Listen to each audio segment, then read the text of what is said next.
맘맘맘 초대석! 첫회 게스트분을 모셨어요. 제 옆에 계신 분은 꽃과 풀, 달과 별 모두 다 너의 것이라는 책을 쓰신 신순화 선생님이시고요. 감사합니다. 소개받은 신순화라고 하고요. 아이 셋을 키우고 있는 엄마입니다. 근데 아이 키우는 일이 흥미진진한 일이 너무 많더라고요. 그래서 그거를 놓치기가 싫어서 이제 글을 쓰기 시작한 게 한 10년. 블로그를 연재를 하다가 그 이야기가 이제 풍성해지니까 책이 되고, 그래서 이번에 이제 그 이야기를 가지고 두 번째 책을 냈고, 그 사이에 또 신문 매체에 계속 육아 칼럼 연재하고 있고요. 도시에서 아파트 생활을 하다가 네네. 이제 조금 마당이 있는 자연과 가까운 집으로 이사를 결심하게 된 가장 큰 계기가 있다면 어떤 게 있을까요? 기본적으로 제가 어렸을 때 이제 충남 예산에서 어린 시절을 보냈는데 그 어린 시절을 보냈던 기억이 저는 지금 거의 제 인생의 대부분의 감성을 많이 좌우하고 있더라고요. 그러니까 제 어린 시절에는 돌아보면 저는 엄마가 어디 있는지 항상 신경을 써본 적이 없거든요. 제가 자매들하고 놀기에 바빠서 엄마는 때 되면 밥을 주고 빨래를 뭐 해주시고 안 보이는 곳에서 항상 집안일을 하시는 분이었지 엄마랑 뭔가를 해본 기억이 저희 세대는 이제 그랬는데 이건 아이가 태어나서 진짜 잠들 때까지 맞아요. 모든 걸 다 제가 제공을 해야 되니까 아이 하나 기르는 게 너무 힘이 든 거예요. 아이는 들어오면 바로 또 나가려고 하고 그러면 또 엘리베이터 타고 같이 나가야 되고 나가는데 또 자전거가 타고 싶다고 다시 자전거를 갖고 오자고 하고 그럼 다시 올라와야 되고 그랬는데 또 모래놀이를 해야 된다고 이거를 한 3번, 4번을 하면 마당이라도 있으면 조금 모래라도 조금 뿌려놓으면 내 눈에 보이는 데서 애가 사부작사부작 놀지 않을까? 그럼 내가 좀 쉬워지지 않을까? 저는 제가 22살까지 그렇게 아파트를 가자고 아빠한테 쫄랐는데 절대 이사를 안 가시는 거예요. 이 책을 보면서 깨달았어요.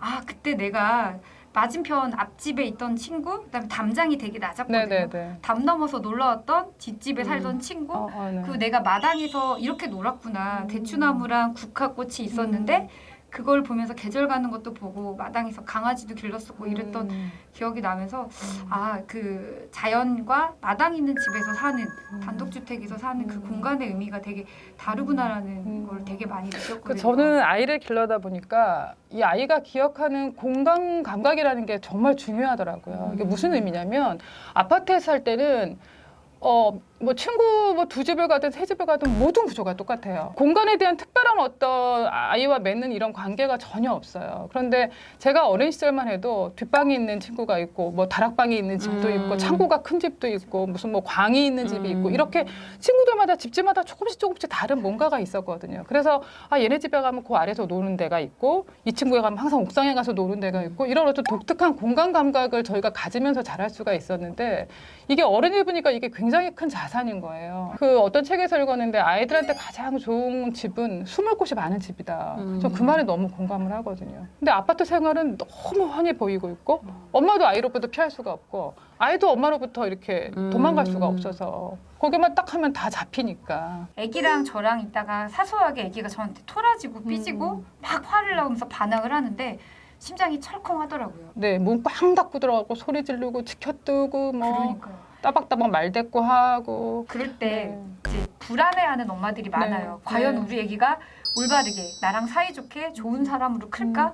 이런 두려움에 휩싸이거든요. 맞아. 저는 심지어 저희 애기가 5살인데 순간적으로 얘가 이러다가 청소년기에 엄청 반항하는 날라리가 되지 않을까? 그러니까 모든 엄마들은 애의 어떤 요만한 잘못 때문에서 그래요. 무한히 창대한 미래를 바로 보기 때문에 저렇게 클 것 같고. 근데 저는 매 순간 불안했죠. 그러니까 아이는 본능적으로 엄마가 어떤 거에 흔들리는지를 아는 것 같아요. 저희 아들은 그걸 되게 빨리 알았던 것 같아요. 그래서 얘가 심성 자체가 대차거나 막 이런 드세는 아이는 아닌데 속으로는 바짝 쫄고 있으면서 허세를 그렇게 부리는 아이라는 걸 너무너무 오래오래 시간이 걸려서 알았어요. 그러니까 어떤 상황에서도 일단은 내 아이에 대한 믿음을 가지고 네. 흔들리지 않는 모습을 보여주기는 해야겠네요. 해야 되는데 이제 그것은 수없이 아이와의 그 이제 갈등을 정말 막장처럼 저도 겪고 나면서 깨달은 거고 근데 이제 중요한 건 막장을 찍고 막장에서 끝나면 애랑 저랑은 사이가 정말 점점점 안 좋아졌을 거예요. 근데 우리는 이제 막장을 찍고 막 폐전병처럼 흩어져 있는 자네를 다 수습을 한 다음에 그 다음에 얘기를 했어요. 작년에도 생일 선물이니까 편지 한 장 쓰는 게 단데 우리는 맨날 싸우지만 그래도 우리는 화해를 잘해서 다행이에요. 아이가 그런 구절을 썼더라고요. 그러니까 얘도 아는 거예요. 어떻게 보면은 단절된 네. 부모와 자식보다는 이렇게 막 그죠. 해도 좀 그렇- 속 얘기도 다 하고 이런 게 더. 그러니까 이제 사람들은 흔히 아니 그 지경으로 싸우면 애가 막 엇나가지 않을까? 막 이런 얘기를 하는데 저는 건강한 관계가 싸울 수 있다고 보거든요. 그러니까 내가 이렇게까지 내 미천을 드러내서 다 내 치부를 보여주면서 막 이렇게 드자비를 해도 그거 싹 상황이 지나가면 다시 노래는 찰떡같이 딱 붙어요. 아들하고 저는. 예전처럼 막 공부만 잘해야 돼 막 이런 부모도 있지만 이게 약간 양극화되듯이 네, 근데 네. 노는 게 최고야라고 하지만 마음은 늘 불안함이 또 있고 이게 늘 왔다 갔다 하는 것 같아요. 저는 그냥 아이는 자기 스스로 하는 게 제일 중요해. 놀이든 뭐든. 그런데 이게 요즘에 엄마들이 놀이가 중요하지라고 하면서 벌써 생각하면 창의놀이, 무슨 뭐 과학놀이, 엄마표 놀이. 개발놀이, 엄마표 놀이. 그러니까 이미 엄마의 머릿속에 다 구상이 돼서 세팅이 딱 돼 있고 아이는 그 세팅과 엄마의 의도에 따라서 착착착 이렇게 모습을 보여주는 이런 거를 놀이라고 생각을 하는 거예요. 근데 제가 생각하는 놀이는 그냥 놀이예요. 얘가 뭐 하는지 뭐 하면서 노는지 모르지만 어쨌든 혼자 뭘 하면서 놀고 있는. 근데 엄마들이 너무 놀이에 개입을 해서 이거를 너무 이렇게 잘 차려준 밥상처럼 해가지고 놀라고 하니까 그거는 사실 제가 보기엔 놀이가 아니거든요. 그렇게 다 세팅을 해서 놀아버릇하면 정말 그런 것이 없는 환경에서 뭐하고 놀아요. 아무것도 놀 것도 없잖아요. 뭐 핸드폰 주세요. 이렇게 되는 거거든요. 대안학교라는 네네. 이제 일반적인 교육이 아닌 이제 학교를 선택을 하셨는데 우리 아이들이 말하는 그 대안학교가 이래서 좋아요라는 점과 엄마 입장으로 봤을 때 네. 우리 아이가 대안학교를 다녀서 이건 정말 좋다라는 점이 있을까요? 10살 때 아이를 대안학교에 넣을 거라고 상상도 못했어요. 다만 큰아이가 혁신학교에 적응을 잘했고 거기서 행복했더라면 저는 뭐 문제가 없이 그냥 애를 뒷바라지 했을 텐데 9살밖에 안 되는 애가 엄마 난 농사를 짓겠어요. 학교 안 다니고 농사를 짓겠어요. 이러고서는 집안을 뒤집어 놓으니 그야말로 밑도 끝도 없이 학교 안 가겠다는 거거든요. 가기 싫다는 거거든요. 학교만 아니면 농사든 뭐 막일이든 뭐든 좋다는 그런 정도의 생각이거든요. 그때 이제 아이의 학교 생활, 아이의 이제 뭐 친구 관계 그때 돌아보면서 얘가 정말 힘들었구나. 행복하지가 않았었구나. 왜냐면 그때 쟤는 막내 태어난 지 한 살밖에 안 되는 막내를 돌보는 일에 너무 힘이 들고 4살짜리 딸도 아무 데도 안 가고 내 품에 있었기 때문에 9살은 다 큰 애니까 넌 학교도 다니고 있고 넌 네 일이 다 정해져 있으니까 저는 동생들만 돌보면 된다고 생각하고요. 큰애한테 신경을 많이 못 썼을 때 아이는 마음에 여러 가지 상처를 너무 많이 해결을 못하고 있었더라고요. 학교 생활에서 정말 적응을 못한 아이를 데리고 대안으로 정말 찾은 것이 대안교육이었지 그거에 대한 제가 뚜렷한 소신을 가지고 아이 우리는 여기가 좋아 이 길이 훨씬 옳은 길이라고 선택은 사실은 아니었어요. 예, 다만 그렇게 했을 때 대안학교면 한번 다녀볼래라고 했을 때 아이가 엄마 그런 학교라면 저도 한번 다녀보고 싶어요. 근데 마침 집 가까운데 그런 학교가 있었고 아이는 일단 제도권 학교가 아니면 어디든지 일단 들어가 보고 싶은 마음이 있었던 상태여서 그걸 덥석 물었던 거고 네. 그 아이가 일단 새 생활을 시작했으니까 나는 어떻게든지 그러면 나도 뒷바라지를 해야 된다고 저도 뛰어들었던 게 지금 벌써 이렇게 긴 세월이 지나간 거죠. 어때요 학교에서 그러니까 처음에는 아이를 데리고 정말 이 학교를 등지고 나올 때는 저도 제 인생의 큰 실패, 큰 좌절인 줄 알았어요.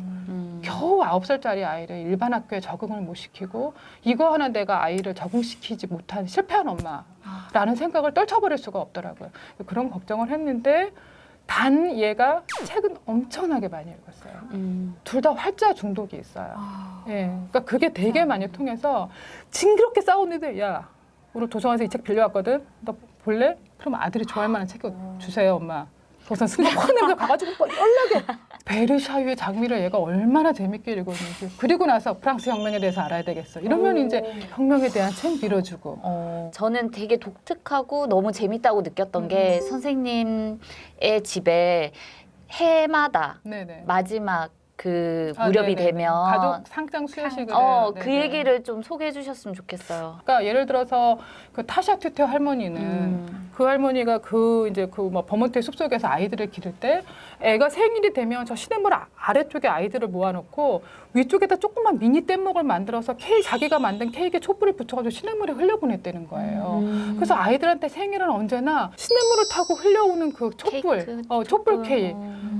그거 너무 그림 같은 근데 그런 것까지는 할 수는 없지만 그래도 뭔가 그날을 생각하면 엄마 우리 항상 이거 했잖아요 라고 할 수 있는 거를 생각하다 보니까 그냥 야 우리 그냥 연말에 우리가 식구가 5명이니까 한 사람이 4장씩 종이 상장 만들어서 주는 게 어때? 그랬더니 아이들이 엄마 무슨 상장을요? 어떻게 만들어요? 누구한테 뭐 상장 줘요? 네가 마음대로 만드는 거야. 상장 이름 제가 정해도 돼요? 그럼.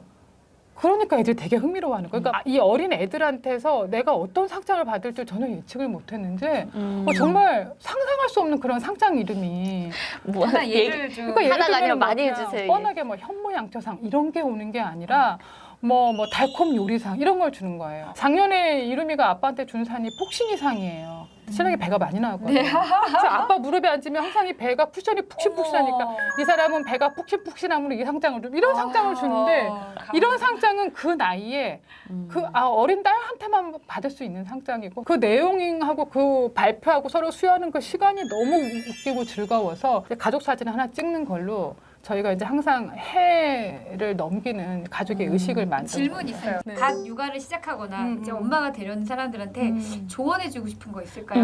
내가 아이를 키워보니까 이게 되게 중요하더라. 어쨌든 아이는 아이마다 시간표를 갖고 나오더라고요. 예, 근데 그 시간표가 엄마가 알아채기가 되게 힘들긴 해요. 아니 왜 쟤는 이 나이에 이게 되는데 내 새끼는 이게 안 되지?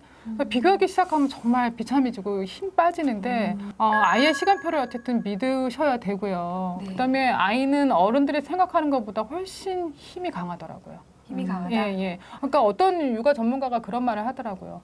애들은 잘 커요. 엄마들이 망치지만 않으면. 이런 말을 하는데 전 그게 무슨 말인지 알겠어요. 그러니까 너무 이 아이를 어떻게 좀 잘 키워보려고 엄마가 너무 많이 개입하지 않으시면 오히려 아이는 훨씬 자기대로 잘. 쌤 오늘 어떠셨어요? 이렇게 나와서 얘기하는 거? 짧으네요, 지금. 시간이 어떻게 가는지 모르겠어. 저는 다음에 좀 더 넉넉한 시간을 주시면. 필요해요. 책도 네. 많이 사랑해 주시고 네, 선생님 네. 블로그도 많이 가셔가지고 네, 네, 네. 거기서 얘기 많이 나누고 네, 하면 저도 이 좋겠습니다. 팟캐스트를 정말 들어주세요. 널리 알릴게요. 네. 모든 네트워크를 통해서 들으세요. 감사합니다. 네, 쌤 오늘 나와주셔서 네, 정말 감사합니다. 감사합니다. 박수로 인사.